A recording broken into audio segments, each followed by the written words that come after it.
Welcome to 9th class biology chapter number 5 lecture 2। हमने अभी तक ये देख लिया सेल कितना इम्पोर्टेंट है, बिल्डिंग ब्लॉक है, लिविंग थिंग कम्प्लीटली अगर बिल्ट अप होते हैं तो वो सेल से होते हैं। लेकिन अभी तक हमने ये स्टडी नहीं किया कि ये सेल सर्वाइव किस तरह से करते हैं। इन सेल को सर्वाइव करने के लिए क्या क्या चीज़ों की इनको नीड होती है। और उसके अलावा हमने ये नहीं देखा कि ये सेल कितना डिवाइड होते हैं, कौन से सेल डिवाइड होते हैं, कौन से सेल डिवाइड नहीं होते। ये सारी चीज़ें आज हम इस लेक्चर में स्टडी करेंगे। तो चलिए अपना लेक्चर स्टार्ट करते हैं। वीडियो को एंड तक देखिएगा सेल डिवीजन को प्रॉपर समझने के लिए। और अगर हमारी वीडियो अच्छी लगे तो चैनल को लाइक शेयर और सब्सक्राइब जरूर कीजिएगा। स्टार्ट करते हैं। First of all cell cycle क्या है। देखें, एक सेल और उससे न्यू वैसा ही एग्जैक्ट सेल बनने को हम सेल साइकिल कहते हैं। सेल साइकिल में कितनी इसमें स्टेप्स होते हैं, इनको हम वन बाय वन स्टडी करेंगे।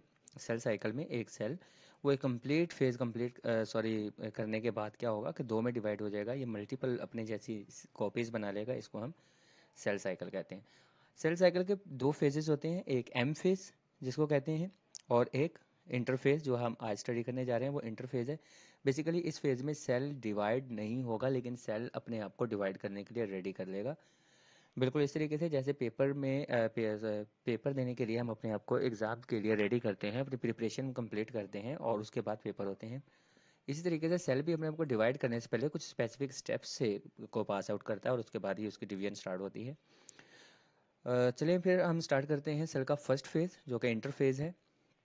इसमें सेल डिवाइड नहीं होगा लेकिन सेल अपने आप को डिवाइड करने के लिए रेडी कर लेगा। और रेडी करने के लिए कौन कौन सी चीज़ें इसमें इंपॉर्टेंट हैं, इन चीज़ों को हम स्टडी करते हैं। फर्स्ट ऑफ ऑल सेल की डिवीजन से पहले जब सेल ने नेक्स्ट स्टेप में जाना है, डिवाइड होने के लिए जाना है, तो सबसे पहले उसका जो डीएनए है वो डिवाइड होगा। उसके बाद उसकी दूसरी ऑर्गेनेल्स डिवाइड होना शुरू होंगे। अभी सेल डिवाइड होना स्टार्ट नहीं हुआ तो उसके इंटरनल पार्ट्स डिवाइड होना स्टार्ट हो जाएंगे। अब हम इनको एक एक करके पढ़ते जाते हैं, इंटरफेस के कितने पार्ट्स हैं और हर पार्ट में क्या होता है। वैसे मिसलीडिंगली पहले इंटरफेस को एक गैप फेज या रेस्ट फेज भी कहा जाता था। कुछ साइंटिस्ट का ख्याल था कि ये इंटरफेस जो है एक ऐसा फेज है जिसमें सेल डिवाइड नहीं होता लेकिन रेस्टिंग फेज में होता है। लेकिन अब फर्दर स्टडी से ये पता चला कि बेसिकली सेल यहाँ पर रेस्टिंग फेज में नहीं होता, सेल अपने आप को प्रिपेयर कर रहा होता है नेक्स्ट डिवीजन के लिए।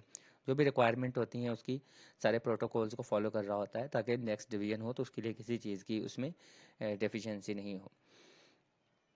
तो फर्स्ट हम सब फेजेस की बात कर लें। इंटरफेज के तीन फेजेस होते हैं, समटाइम ये चार भी हो जाते हैं लेकिन नॉर्मली हमारी बुक में थ्री हैं, आई थिंक शायद फोर भी हो।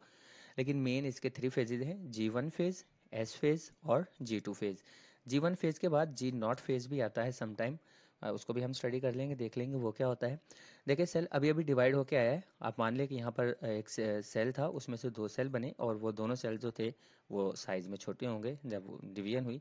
तो उसके बाद सेल क्या करेगा, G1 फेज में सेल अपने साइज को इंक्रीज करेगा, नॉर्मल साइज की तरफ आने की कोशिश करेगा, कुछ अपना साइज इंक्रीज करेगा, कुछ एंजाइम बनाएगा, वो वाले एंजाइम जो इसके डीएनए को डुप्लीकेट कर दें, डीएनए को की कॉपीज़ को बढ़ा दें, इनकी कॉपीज़ को डबल कर दें।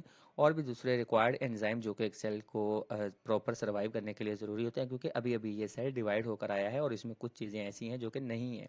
उन चीज़ों को ये प्रॉपर कंप्लीट कर रहा होता है। कंप्लीट करने के बाद ये G1 फेज़ में कंप्लीट करता है, उसके बाद ये सम टाइम G0 फेज़ में चले जाते हैं, वो रेस्टिंग फेज़ होता है।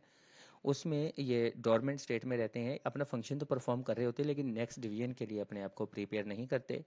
G0 फेज में सेल्स समटाइम कुछ आवर्स के लिए रहते हैं, कभी डेज के लिए, वीक्स के लिए, इवन के आ, कई सालों के लिए भी सेल जो है वो G0 फेज में रह सकते हैं। उसके बाद G0 फेज के बाद directly next phase S phase start हो जाता है। एस फेज में डीएनए की रेप्लिकेशन स्टार्ट हो जाती है और रेप्लिकेट करके डीएनए की रेप्लिकेशन करने के बाद सेल थोड़ा सा और साइज इंक्रीज करता है और यहाँ पर कम्प्लीटली ये अब रेडी हो चुका होता है सेल नेक्स्ट डिवीजन के लिए। लेकिन यहाँ पर इंटर सब फेजेस जो इंटरफेज के हैं, ये आप कह लें कि इंटरफेज कंप्लीट हो जाता है। इसके बाद अब एम फेज स्टार्ट होना होता है, यानी सेल ने अपने आप को डिवाइड करना होता है। तो G1 फेज़ हम इसको और थोड़ा डिटेल से G1 फेज़ को देख लेते हैं। देखिए यहाँ पर हमारे पास एक सेल है जो साइज़ में बहुत स्मॉल है। इसने क्या किया, अपना साइज़ इंक्रीज़ किया। साइज़ इंक्रीज़ करने के बाद कुछ स्पेसिफिक एंजाइम्स की सिंथेसिस की, जो एंजाइम इसके लिए इम्पोर्टेंट है, जिनकी आगे ज़रूरत होने वाली है। उन एंजाइम्स को यहाँ पर इसने प्रिपेयर किया और वो वाले एंजाइम जो इसके डीएनए को रेप्लिकेट कर देंगे, डीएनए की और कॉपीज़ बना देंगे। वो कॉपीज़ बनाना के लिए एंजाइम्स बनाएगा। ये सारा काम करने के बाद अब सेल जो है वो रेस्टिंग फेज में चला जाएगा, जिसको जी नॉट फेज कहते हैं। ये मैंने बताया कि शॉर्ट टाइम भी हो सकता है, एक लॉन्ग टाइम भी हो सकता है। G naught phase, G one phase में ये एंजाइम्स बनाकर थोड़ा सा साइज इंक्रीज करके और डीएनए को रेप्लिकेट नहीं करेगा, बट डीएनए की रेप्लिकेशन के लिए एंजाइम्स बनाकर अब ये रेस्टिंग फेज में चला जाएगा। अब इसकी रेस्टिंग फेज कंप्लीट हो गई अगर, तो फिर ये एस फेज में जाएगा। एस फेज में अब क्या होगा, सेल का जो डीएनए है फर्स्ट ऑफ ऑल, उस डीएनए के लिए उसको रेप्लिकेट करने के लिए, उसकी कॉपीज बनाने के लिए एंजाइम रेडी थे। अब एस फेज में सेल क्या करेगा कि अपने डीएनए को फर्स्ट ऑफ ऑल रेप्लिकेट करेगा। डीएनए को रेप्लिकेट करने के बाद इसकी और आप यानी कि कुछ ऑर्गेनेल्स होते हैं जिनको ये रेप्लिकेट करना स्टार्ट करता है, लेकिन मेन इसका कंसर्न यहाँ पर क्या होता है कि डीएनए को रेप्लिकेट किया जाए और उसकी दो आइडेंटिकल कॉपीज बना दी जाएं, ताकि नेक्स्ट डिवीजन जब हो तो उस डिवीजन में एक डिवाइडेड सेल में एक डीएनए की कॉपी चली जाए और दूसरे डिवाइड किए हुए सेल में डीएनए की सेकंड कॉपी चली जाए। एस फेज के बाद सेकंड, इसके बाद लास्ट फेज आता है इंटरफेज का। ये लास्ट फेज है जिसको G2 फेज कहा जाता है। G2 फेज स्टिल ये गैप फेज में ही आता है, क्योंकि इनमें सेल डिवाइड नहीं हो रहे होते, तो हम इन सब फेजेस को हम गैप फेजेस ही कहते हैं या रेस्टिंग फेजेस कहते हैं, लेकिन रियलिटी में इनमें काम हो रहा होता है, जैसे कि हम देख रहे हैं कि हर एक फेज में एक स्पेसिफिक फंक्शन परफॉर्म हो रहा है। G2 फेज में आकर सेल अपने आप को फर्दर इंक्रीज करता है, अपना साइज इंक्रीज करने के बाद इसमें जितने भी ऑर्गेनेल्स हैं, आप देखें इसमें ऑर्गेनेल जो है वो मल्टीप्लाई हो जाते हैं, पहले से बढ़ जाते हैं, क्योंकि अभी सेल को डिवाइड होना है, तो हर ऐसा नहीं हो कि ऑर्गेनेल सेम ही रहें और जब सेल डिवाइड हो तो एक साइड पे ऑर्गेनेल चले जाएं और दूसरी साइड पे कोई ऑर्गेनेल हो ही नहीं। ऐसा होने से बचाने के लिए इसमें जितने भी ऑर्गेनेल्स होते हैं उनको डुप्लीकेट किया जाता है। कुछ एंजाइम्स यहाँ पर प्रिपेयर किए जाते हैं ताकि जब सेल डिवीजन हो, ये सेल डिवीजन भी वो वाले एंजाइम हेल्पफुल होते हैं।